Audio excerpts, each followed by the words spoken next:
name is Richard Jeffs, and I'm employed by the Salt Lake City FSDO, and we're here for a presentation, an award. It's a very prestigious award that the FAA gives out. It's probably the most prestigious award that the FAA gives out, or gives out that the airman actually earns. So, good evening. My name is Richard Jeffs, and I'm the Federal Aviation Safety Program Manager, Tasking Program Manager for the Salt Lake City FSDO. And I'm here today to acknowledge the most distinguished and deserving airman with the prestigious Wright Brothers Master Pilot Award. And on behalf of the administrator and the Salt Lake City Flight Standards District Office, not my manager, Matthew Green, I will present this master with his award. So the Wright Brothers Master Pilot Award recognizes individuals who have exhibited professionalism, skill, and aviation expertise for at least 50 years as an active pilot. So 50 years, think of that. That's more years than most dedicate to their professional career. So the airman we're honoring today has certainly earned the Master Airman title. He's earned that title in the eyes of his peers and the aviation industry. He's earned that title in the eyes of the Federal Aviation Administration. There are no other FAA awards that are more highly respected, greatly prized, or coveted than the Master Airman Awards. So Greg, the Wright Brothers Master Pilot Award is a formal symbol of recognition placed on your knowledge, skill, and high level of professionalism and commitment in our industry. This award is our recognition of your accomplishment and signifies our humble gratitude for the sacrifices you've made that demonstrate the highest level of aviation professionalism and safety. And with that, I'd like to ask a few questions before I present the award.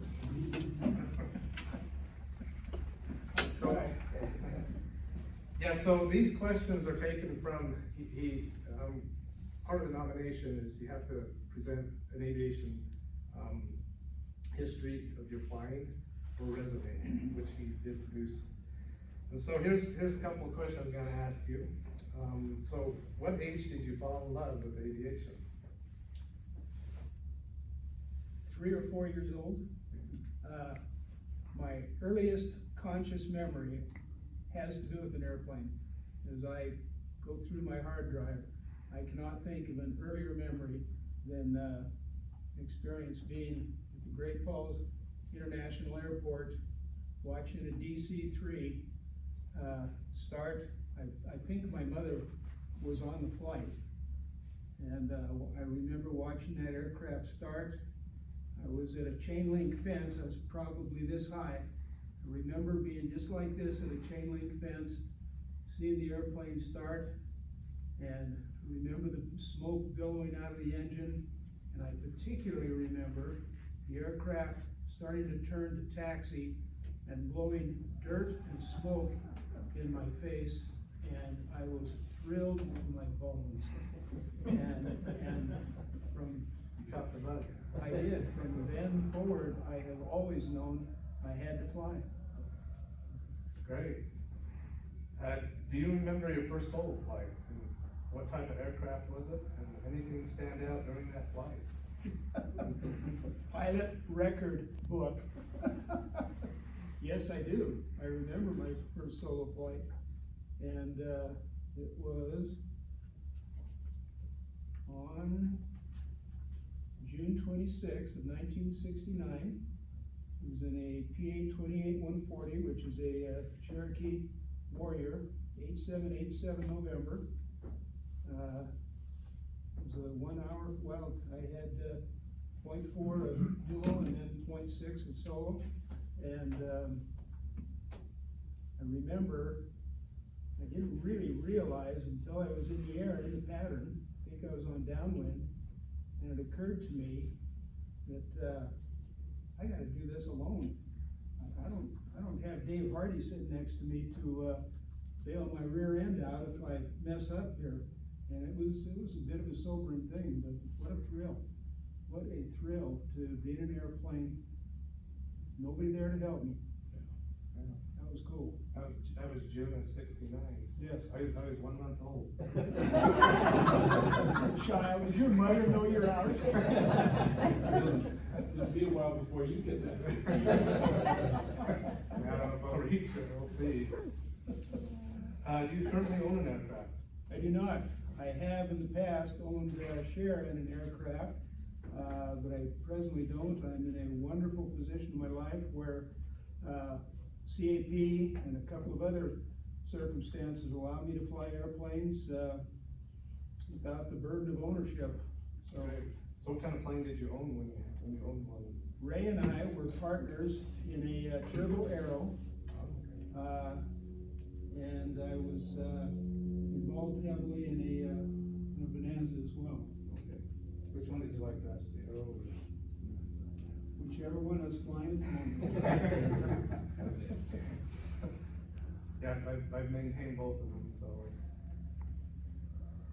Let's see, you've flown many different types of aircraft. What aircraft did you like flying the most? Probably a Cessna 310.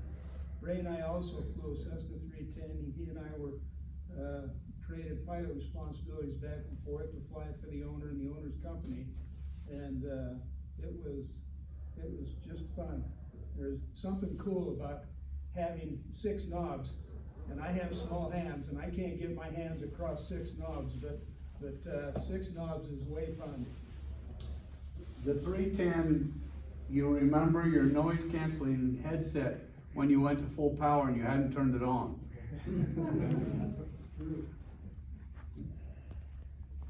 Okay, let's see, what jobs have you had in aviation? Fortunately, I have never had a full-time job in aviation. I have never been a military guy, I've never been an airline guy, and although both of those appealed to me, at one time, in retrospect, as I look back at that, I think to myself, you know, I think either of those as a full-time circumstance might have kind of turned me more away from aviation rather than towards it, but I have been a paid flight instructor for 20 years, something like that. I've been paid to fly various people's airplanes for them, ferry their executives back and forth, but it's always just been a part-time hobby gig for me, and for me, that's been good. Okay, okay, good. So it wasn't a full-time job. That's correct. So that kind of leads to the next question. How long have you been an aircraft ground and flight instructor? Oh, gosh, Ray, when did we work on our CFIs? Was it 20 Well, years you ago? had, I think you had yours first. I got mine in 2000. So in that time, in that general area, we got our CFIs roughly the same time. And there's a great story behind that, which has application to everybody here, no matter what your circumstance in life is. I had been flying for, I don't know, 30 years, something like that, and I happened to be talking to Ron Smart, who started the aviation program at UVU, and he said, Greg, why don't you come out and instruct for us?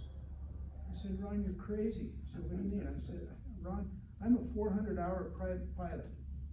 He said, Greg, he said, we were all 400-hour private pilots at one point in time. Wow, how cool is that? And he invited me to come and instruct, so I had to start taking classes, and it was a pretty logical, fairly easy for me thing to do. But the idea of, well, I can't do that, I'm not advanced enough in this field. Well, duh, stupid, you know, get that advanced in this field and you can do it. Cool. So, you have a business or a successful business? I was in the advertising agency business for 47 years. That was my full-time gig. And I've also owned rental properties. We have owned rental properties for most of the same amount of time. Raising 6 children, right? Yep, got 6 kids. 2 of them are here. Yeah. great, The other 4 are deadbeats. That's not true. We don't have any deadbeat kids. The next question is, you've had an emergency during one of your flights. What advice do you have for those who haven't experienced a situation like you did? There's a handful of things, but I think the most important one is anybody that flies, either left seat or right seat, as an instructor or a PIC, we all do emergency drills. Again and again and again and again. The guy in the right seat reaches over and pulls the throttle or pulls the mixture, and okay, you just had an engine failure. And there's a tendency for us to take that as a very routine and think, okay, fine, one more emergency drill. All right, we're gonna do this, we're gonna put this switch, this fuel tank, yada yada, check the mags, do this, do that, do the other. And we let it become really routine. And my counsel is, whenever you're doing an emergency drill, take it seriously and get your head in the game and say, okay, I'm gonna treat this like I really did just lose this engine. That's probably my strongest feeling. My second strongest feeling is don't get sucked into the temptation of thinking that a road is automatically the best place for an emergency landing. Because I'm here to tell you they're not. Roads are great. They're generally flat, they're generally smooth, they're asphalt.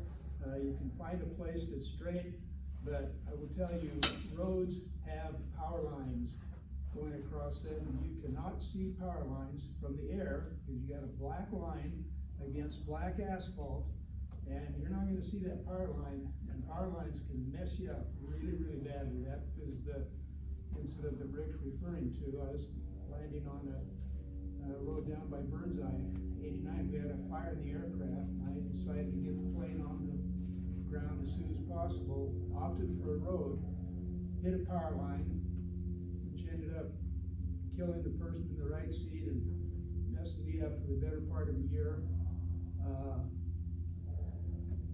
And when I went back down to the scene of the accident a few months afterwards and looked around, I thought to myself, okay, when I was in the air, I thought that the road was really the only option because it was foothills, a lot of foothills, a lot of rolling terrain. And when I went back down a few months later and stood there at the accident site, I looked over and I said, you could have landed over there. Soter, you're an idiot. You could have landed over there.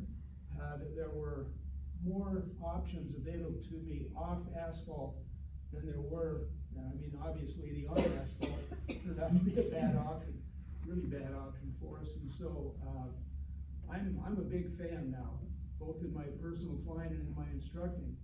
Big fan of don't be so quick to land on a road. Let's look at some other options first, because power lines are close to roads, and it's easy to say, well, I could see them and avoid them. Yeah, full roar. That's what I thought too.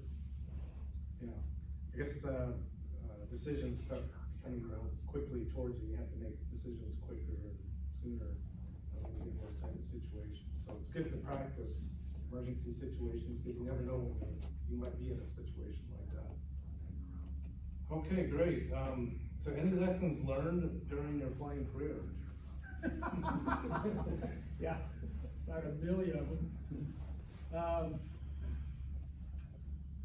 All the obvious things, all the routine stuff that you hear about safety and do this and don't do that, it's all true. It's all true, and the thing we need to do in aviation is to take it seriously, as opposed to just treating it as one more practice drill. Finally, are there any other highlights in your aviation career you would feel worth mentioning?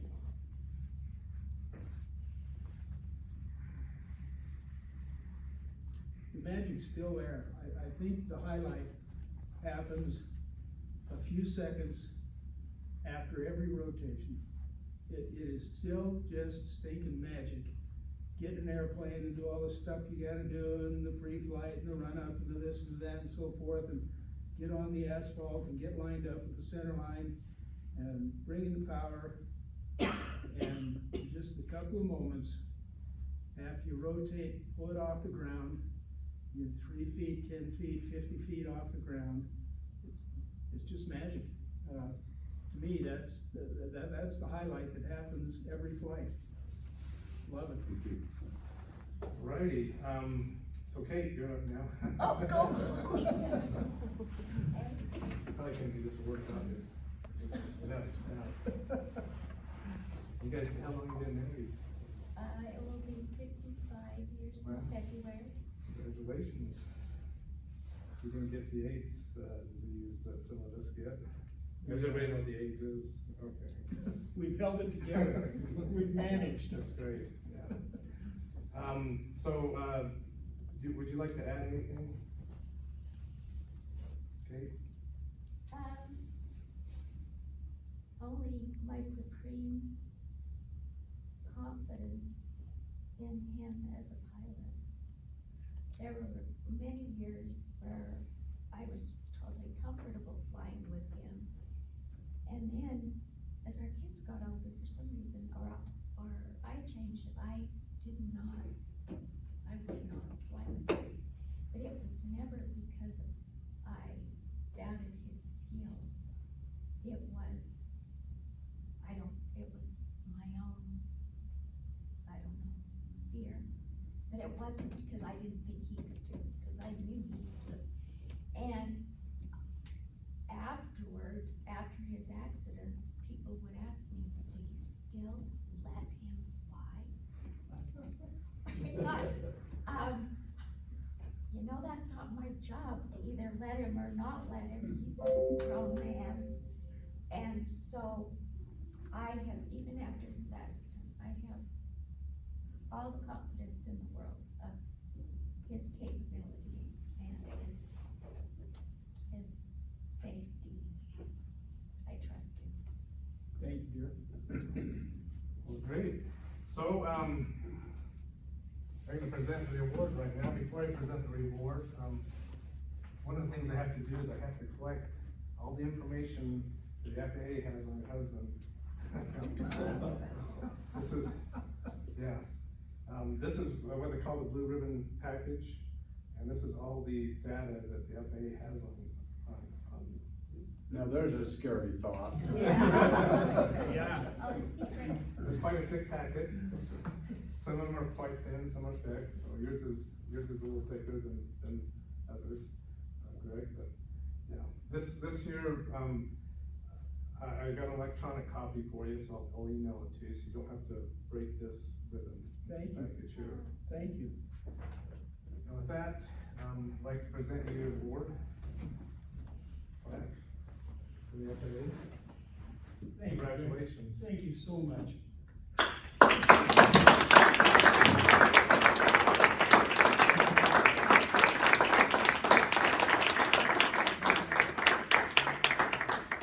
And we also got a certificate here.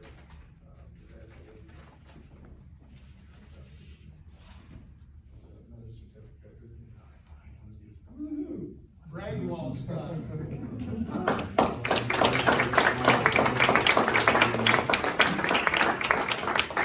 Congratulations.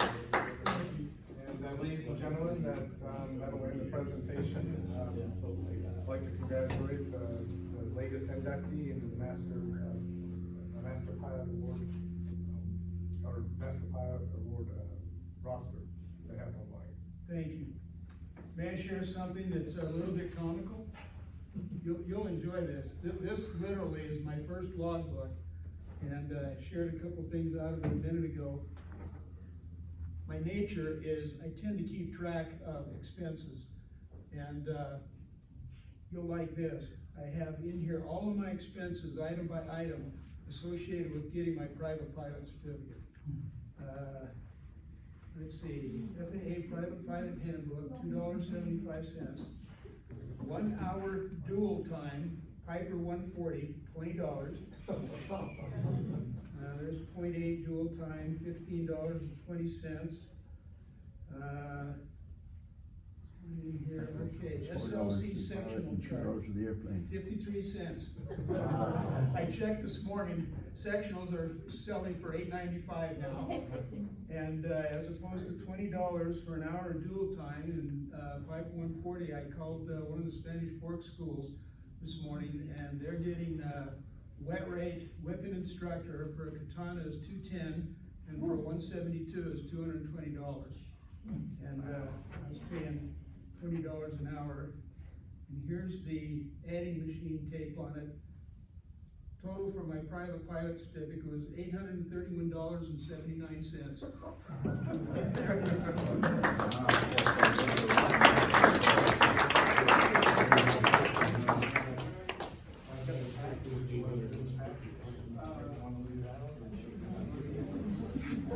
We'll, take a 10-minute break, congratulate Major Soter, grab some stuff here.